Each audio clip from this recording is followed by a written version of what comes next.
مولای کائنات امیر المومنین حضرت علی ابن ابو طالب علیه السلام می فرماید زنان امانتهای خداوند جل شانه هستند، با آنها با عدالت رفتار کنید.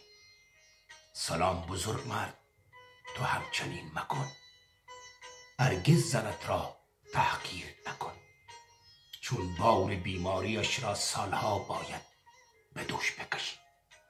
هرگز به زنت بی‌اعتنایی نکن، چون سالها باید بی‌توجهیش را تحمل کنی. هرگز به زنت پرخاش نکن، چون سالها سکوت مرگبارش را باید طاقت بیاوری. هرگز از محبت به روح او غافل نباش، چون سالها باید در بستر سردی بخوابی. هرگز او را مقابل دیگران کوچک مکن، چون به بزرگی یاد کردن از تو را فراموش می کنند. هرگز نقصهایش را بازگو نکن، چون از تو در نهان متنفر خواهد شد. هرگز انتقاد و شکایت او را مسخره نکن، چون از تو برای همیشه ناامید می شود.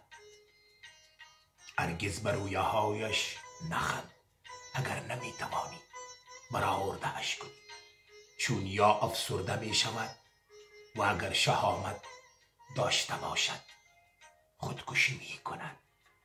هرگز زنت را اسیر خانه و فرزندانت نکن، چون این گونه او را بی صدا کشته ای و فقط قانون تو را مجرم نمی داند.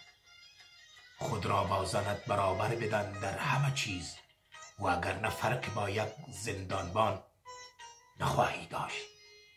موفق باشی.